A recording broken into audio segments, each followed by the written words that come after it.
Hi, my name is Sophie Roti, and I am happy to do this self-reflection over the Mursion Simulation that focus on a potential issue of the child labor in CT Confectionary.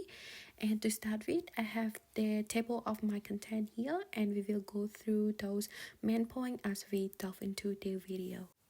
This is an overview of CT Confectionary's operation and production processes, which the operations involve sourcing quality raw material, ensuring ethical production practices, maintaining high quality standard, and actively engaging in effort to address social and environmental issue within its supply chain and operating region.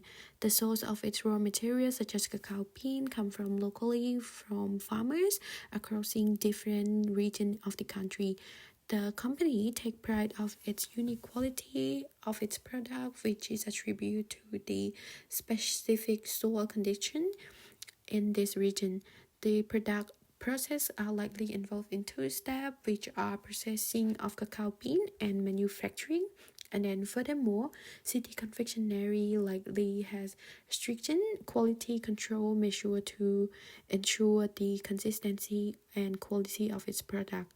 These could include tasting, like the taste tasting, quality check during different stages of the production, and adherent to specific recipe as well. The company emphasizes ethical labor practices within its own operation, ensuring that workers are legal age and that appropriate working conditions are maintained. There is also a commitment to extend these practices to the supply chain, although challenges like child labor have been identified and being addressed. And these are the main issues that we have identified throughout the video learning, which include the potential of the child labor practices, the dedication to labor standards and child labor within its own operation, the investigation over its supply chain factory, as well as the collaborate to NGO to ensure with the issue they are facing. This means that CT Confectionary will need to evaluate its commitment to ethical business practices and social responsibility, as well as the potential impact on its reputation and profitability. These are the different positions or value presented by the three executives and individuals in the team.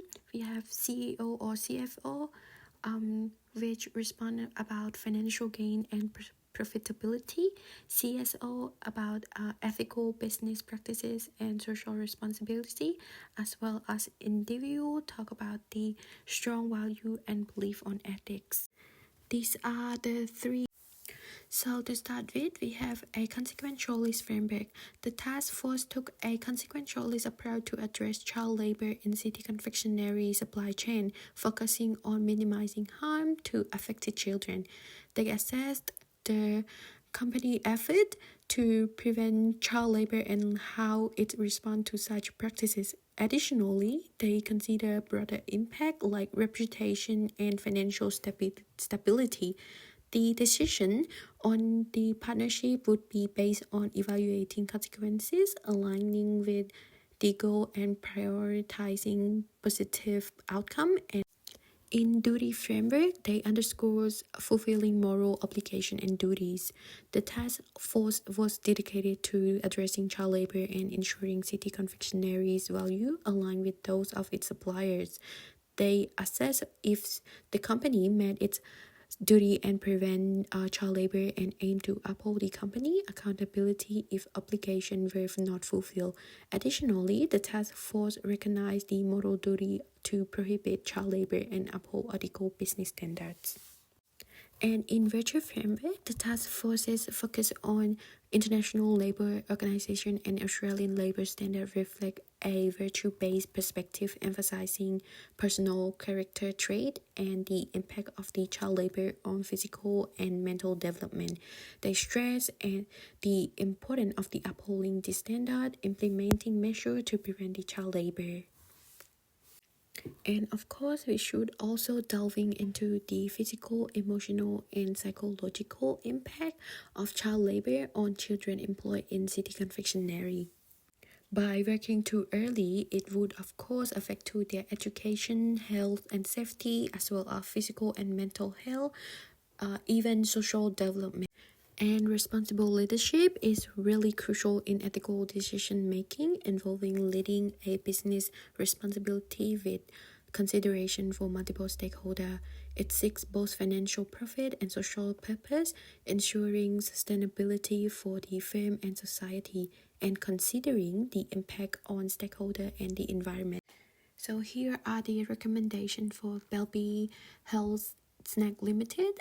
After evaluating over the problem that they face with CT Confectionary, they should terminate their partnership unless they provide the evidence of taking the immediate step. And then Belby also need to ensure that its supplier comply with ethical business practice and social responsibility. This recommendation also align with Belby Health Net Limited commitment to ethical business practices and social responsibility, while also minimizing potential reputational and financial risk. And here are some of my personal insight over the simulation. And as an accounting and finance graduate, the simulation experience can be particularly valuable.